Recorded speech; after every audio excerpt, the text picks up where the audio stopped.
Assalamualaikum warahmatullahi wabarakatuh. Waalaikumsalam warahmatullahi Kembali lagi di channel Ngopi, Ngobrol PC bersama Deddy Mulyadi. Sahabat-sahabat, rekan-rekan sekalian, baru saja kita beberapa bulan yang lalu kita penyelenggaraan Pilpres dan Pileg di Indonesia begitu marak. Tetapi ada satu lembaga yang memang keterlibatannya di dalam pemilu, baik itu Pileg maupun Pilpres, itu sangat luar biasa sekali, yaitu Badan Pengawas Pemilu yang disingkat dengan Bawaslu. Di hadapan saya hari ini mengundang seorang ketua Bawaslu Kabupaten Karawang, yaitu Kang Kusnadi Sarjana Hukum. Selamat datang Kang Kus. Selamat datang. Gimana? Sehat? Alhamdulillah. Syukur ya. Yang penting kita sehat dulu. Amin, kita amin. bisa berkarya sedemikian rupa. Amin. Kelihatannya lelah sekali nih Kang Kus. Ya, kebetulan hari ini kita sedang melakukan proses rekrutmen pasca kemarin pelantikan 90 Panwascam di 30 kecamatan. Jadi perekrutan siapa? Ini untuk perekrutan pengawas kelurahan dan desa. Oh iya. Ya, untuk persiapan menghadapi pemilihan serentak di tahun 2024 yang akan datang. Oke, ini tapi kan semangat terus ya Kang Kus ya. Tetap semangat, harus tetap semangat. Luar biasa. Tidak kalah semangat dengan Pak Prof. Saya selalu semangat ya. Ya mudah-mudahan aja terus kita berkarya untuk anak bangsa, saya kira. Amin. Nah, Kang Kus ini adalah Ketua Bawaslu itu Kabupaten Karawang sejak kapan ya? Kebetulan kami dilantik di tahun 2023 yang lalu. 2023, ya. Betul. Dan kita menghadapi dua momentum politik yang skala nasional. Yang pertama kemarin di bulan Februari kita menghadapi pemilu serentak, yaitu untuk pemilihan presiden, wakil presiden, DPR RI, DPRD kabupaten, dan DPRD provinsi dan DPD. Nah, memang sangat nguras tenaga dengan pola pemilu yang terjadi hari ini. Oke, tadi menguras tenaga. Saya jadi ingin tahu nih, Kang Kus ya. Saya ingin tahu itu apa sih fungsinya Badan Pengawas Pemilu itu? Kita mungkin di dalam amanat Undang-Undang Nomor 7 Tahun 2017 kita diberikan fungsi, yaitu fungsi melakukan proses pengawasan. Proses pengawasan ini kita melakukan proses pengawasan di setiap tahapan yang dilakukan oleh Komisi Pemilihan Umum. Siapa yang diawasi? Nah, ini menarik, jadi pertanyaan yang menarik. Ada beberapa hal yang kita awasi. Pertama, kita mengawasi penyelenggara. Dalam hal ini Komisi Pemilihan Umum. KPU ya yang mulai diawasi. dari tingkatan dari KPU. Kalau mungkin dari kami, dari Bawaslu Kabupaten Karawang, itu mengawasi di tingkatan kabupaten. Di tingkatan kabupaten, mulai dari KPU-nya, PPK-nya, sampai dengan PPS. Itu yang pertama. Yang kedua, kita mengawasi peserta pemilunya.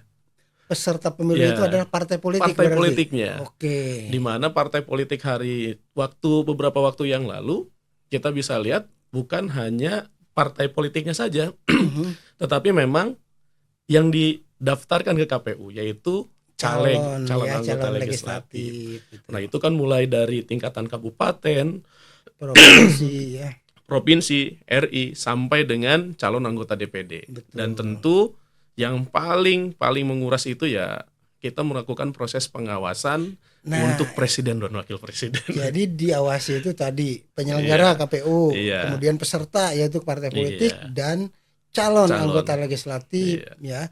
Nah, yang diawasin apanya? Ya, kalau kita kemarin yang kita awasi semuanya, mulai dari proses verifikasi calon anggota legislatifnya sendiri. Kita verifikasi awalnya adalah verifikasi pemutahiran data pemilih. Itu untuk karena kenapa kita melakukan proses pengawasan pemutahiran data pemilih, itu untuk menentukan siapa saja orang yang berhak untuk menggunakan hak pilih. Dalam hal ini dalam DPT. Itu kemarin kita konsentrasi di wilayah bagaimana Bawaslu ini bisa memberikan hak politik bagi masyarakat keseluruhan, mulai dari masyarakat biasa sampai dengan masyarakat disabilitas. Karena memang proses muntarlih atau pemutahiran data pemilih ini menjadi salah satu proses yang sangat koheren gitu, karena memang setiap pemilu ke pemilu selalu menjadi persoalan adalah DPT. Nah, oke, Iya. satu-satu ya. Iya, Persoalannya kita itu. bilang satu-satu. Iya. Oke, DPT ini bermasalahnya seberapa besar sih di Kabupaten Karawang ini? Kalau di Karawang, DPT di Karawang itu masalahnya memang tidak terlalu krusial, tetapi memang yang kita antisipasi adalah bagaimana DPT ini karena menjadi salah satu proses yang integral. Tidak mungkin hak pilih itu akan menjadi tinggi kalau DPT-nya bermasalah. Karena kenapa? Dalam DPT itu kadang-kadang dalam setiap pemilu ada yang meninggal hidup lagi. karena prosesnya kenapa? Prosesnya terkadang yang meninggal itu belum tercoret di dalam Disduk Capil itu.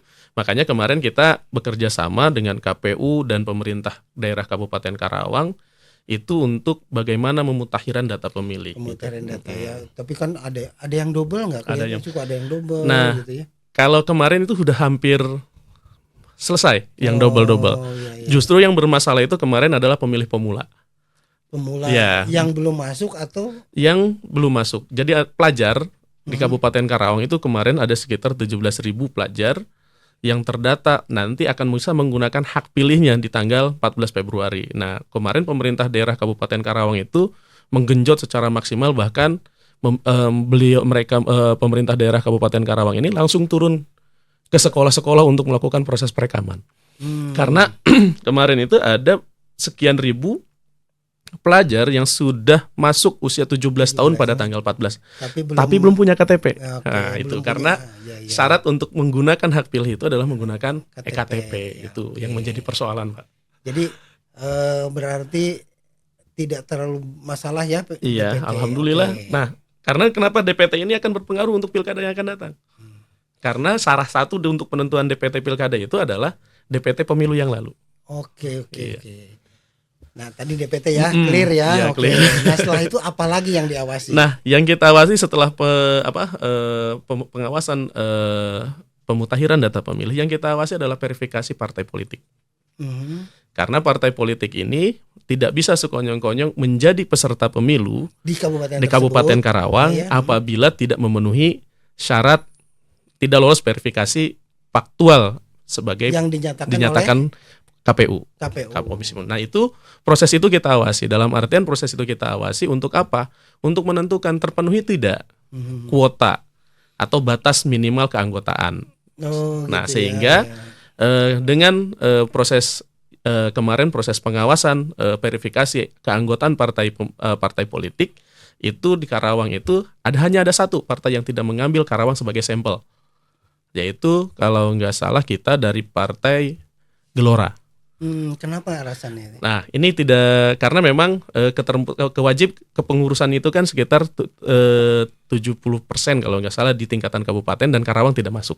Oh, tidak masuk. Nah, tidak diambil gitu. Nah, sehingga kemarin memang pasca verifikasi partai politik itu alhamdulillah 17 partai di Kabupaten Karawang semuanya mengikuti ya. Dan 18 partai peserta anggota dan termasuk Gelora pun akhirnya mengikuti di Kabupaten gitu ya.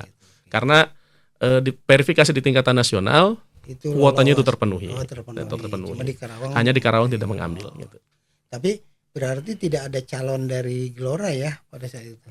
Pada saat itu bukan untuk tidak Karawang ya, untuk Karawang ada, Pak. Oh, ada ya. Untuk Karawang ada, tapi pada saat itu yang tidak diambil oleh Gelora itu hanya sampling untuk kepengurusan di tingkatan kabupaten. Iya. Oke. Untuk Kabupaten Karawang. Baik. Nah, itu tadi ya DPT, DPT. Kemudian tadi partai politik ya, verifikasi partai politik. Selanjutnya apa lagi tuh? Nah, selanjutnya yang kita awasi adalah terkait proses verifikasi calon anggota legislatif. Nah, sekarang calon-calonnya setelah partai tadi pemutahiran data pemilih, verifikasi partai politiknya sudah, baru kita melaksanakan verifikasi dari calon anggota legislatif yang didaftarkan oleh partai politik kepada Komisi Pemilihan Umum. Nah, itu karena di Karawang ini kan ada 6 dapil. Berarti kalau gitu Bawaslu punya hak mencoret dong ya calon. Kalau tidak diverifikasi, tidak memenuhi syarat gitu. Iya. Kalau verifikasinya itu memang kewenangannya dari KPU. Oh, di KPU. Di KPU kita hanya melakukan proses pengawasan saja. Nah, kalau kita menemukan misalkan ada pekerjaan yang memang dilarang untuk menjadi calon anggota dewan, itu kita yang akan merekomendasikan kepada KPU. Tolong dong, gitu. ini calon ini dia sebagai kepala desa dan belum mundur dari kepala desanya. Contohnya begitu Ya, misalkan ada lagi, tolong dong, ini kan Ibu Bupati waktu itu, Pak. Ibu Bupati ini kan belum mundur, belum keluar surat dari Kemendagrinya, tolong dong diperhatikan kan gitu. Nah itu dulu, ya, gitu. nah itu yang kita lakukan pengawasannya. Jadi memang ada beberapa pekerjaan yang memang dilarang untuk menjadi calon anggota dewan. Salah satunya seperti kepala desa, aparat desa, direktur BUMD kan gitu. Yang belum mengundurkan diri. Nah, pada saat ditetapkan sebagai DCT gitu. Oke, baru 3 aja kayaknya udah mumet banget ya gitu kan. Nah, seterusnya apa lagi nih? Nah, setelah melakukan proses penetapan sebagai calon anggota sebagai daftar calon tetap, baru kita melakukan proses pengawasan kampanye. Pengawasan kampanye. Okay. Nah, kampanye ini yang menurut kita paling rumit dalam proses pekerjaan utama kita sebenarnya. Dalam paling menyita waktu itu di proses pengawasan kampanye. Nah, dalam proses pengawasan kampanye ini kan berbagai macam partai, berbagai macam caleg turun dalam satu waktu. Dan mungkin calegnya itu bukan hanya dari DPRD kabupaten, tapi DPRD provinsi, DPR RI, DPD itu turun dalam satu waktu, dan ini memang sangat menguras tenaga. Untungnya, alhamdulillahnya kita dibantu oleh teman-teman Panwascam, dibantu dengan teman-teman PKD gitu. Jadi secara struktural di kabupaten ada Bawaslu, ya di tingkatan kecamatan ada Panwascam, kemudian di desa ada PKD, pengawas kelurahan dan desa. Gitu. Nah, itu yang menjadi ujung tombak kita, Pak. Ya, yang menjadi ujung tombak kita dalam proses pengawasan. Nah, selain pengawas kenapa kita menjadi titik sentral pengawasan kampanye? Karena kita belajar di tahun 2019.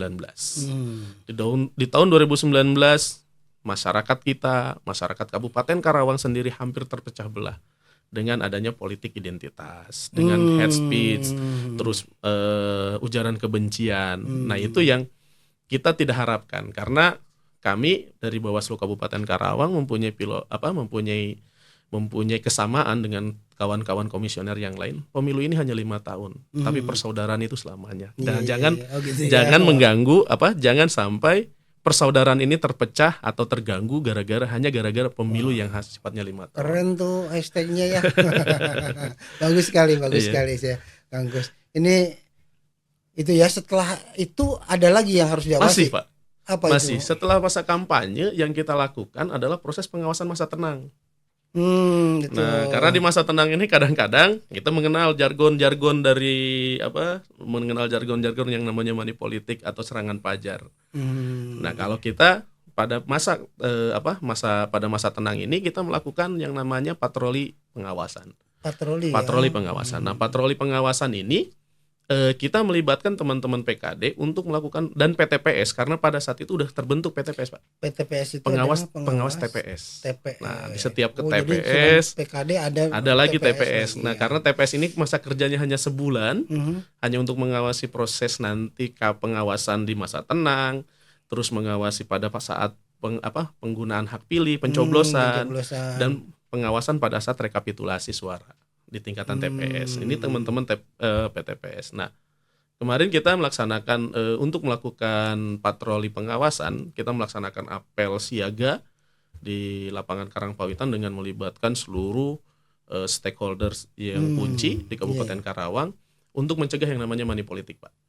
Karena money politik ini bagi kami ya dari Bawaslu memang hal yang sangat sulit untuk dicegah. Karena tanpa kesadaran masyarakat, money politik ini akan terus berkembang. Apalagi pemilu yang lalu kita. Nah, kemarin gejala-gejalanya seberapa banyak itu money politik terjadi? Sangat luar biasa, Pak. Sangat luar biasa, tetapi yang menjadi kendala kita adalah proses penanganan. Ya. Gimana proses penanganan? Katakan saja sudah ketahuan nih money politik. Ya. Ini gimana penanganannya? Nah, kan kalau kita melihat struktur dari Undang-Undang 7 tahun 2017, untuk menangani money politik itu ada 3 kategori. Yang pertama pada masa kampanye, yang kedua pada masa tenang, yang ketiga adalah pada masa pemilihan. Pas pemilihan Pas juga sangat pemilihan. mungkin.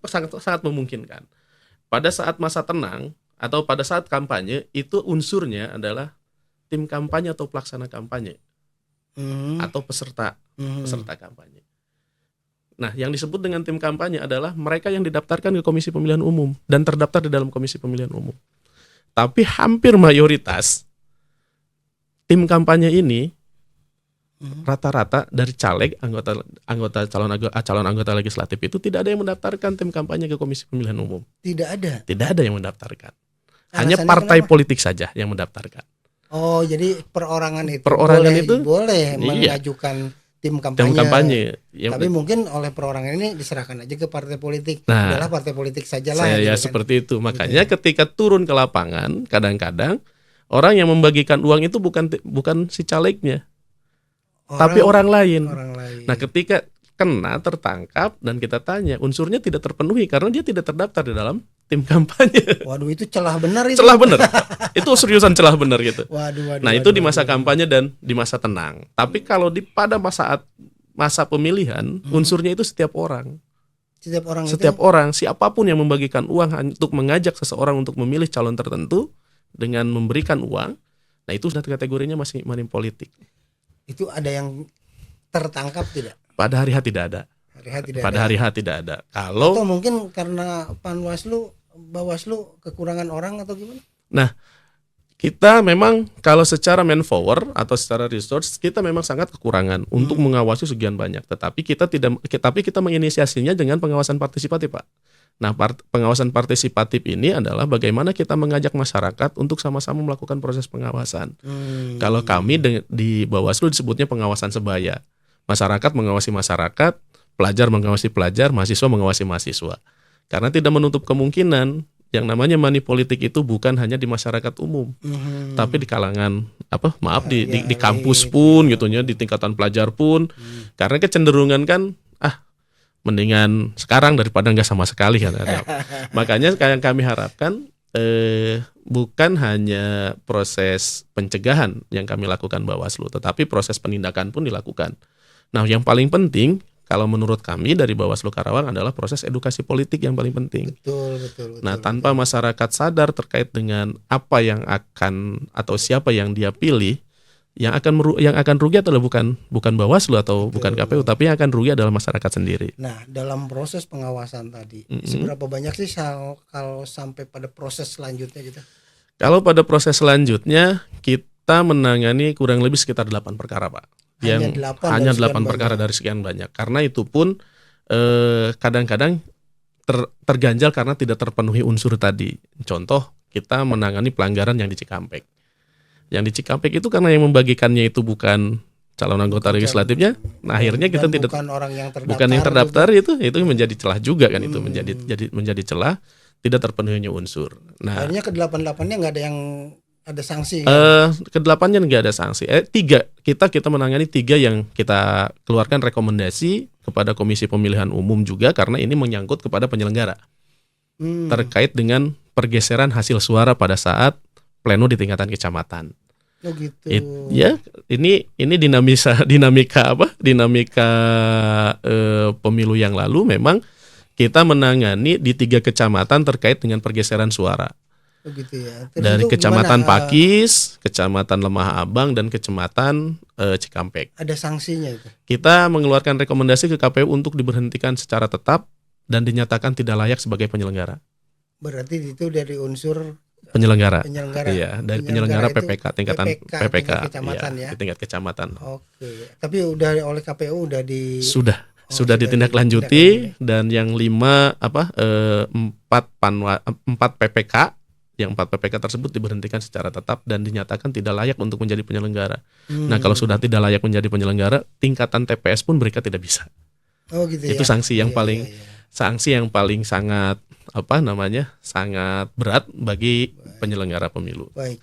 Ini luar biasa Kang Kus ini bekerja sedemikian rupa dan akhir daripada perhelatan Pileg dan Pilpres untuk tugasnya Bawaslu itu sampai pleno, sampai dengan penetapan, sampai dengan pelantikan nanti calon anggota terpilih.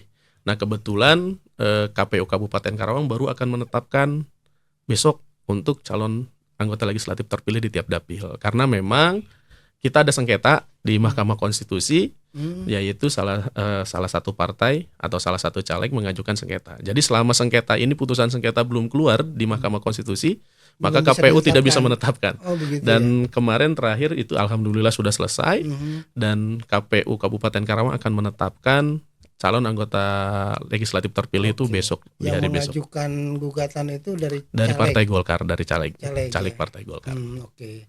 Tapi akhirnya dimenangkan atau tidak, saya jangan menyebut nama ya. Ya, akhirnya gugatan itu dimenangkan oleh KPU. Oh, jadi Oleh si KPU. penggugat yang kalah. Iya. Oke. Karena memang kalau sengketa hasil itu kan antara partai politik dengan Komisi Pemilihan Umum. Karena yang digugat adalah hasil. Sehingga kemarin memang dari si pemohon, si pemohonnya ini mencabut gugatannya. Oh, begitu. Iya, mencabut gugatan, dan akhirnya memang karena permohonan untuk gugatan hasil itu kan harus rekomendasi dari DPP. Siap. Itu harus mendapat DPP. Luar biasa ya ini. Nah, Kang Gus, Mas, di depan Anda sudah barang tentu ada perhelatan yang harus diawasi lagi, yaitu pilkada.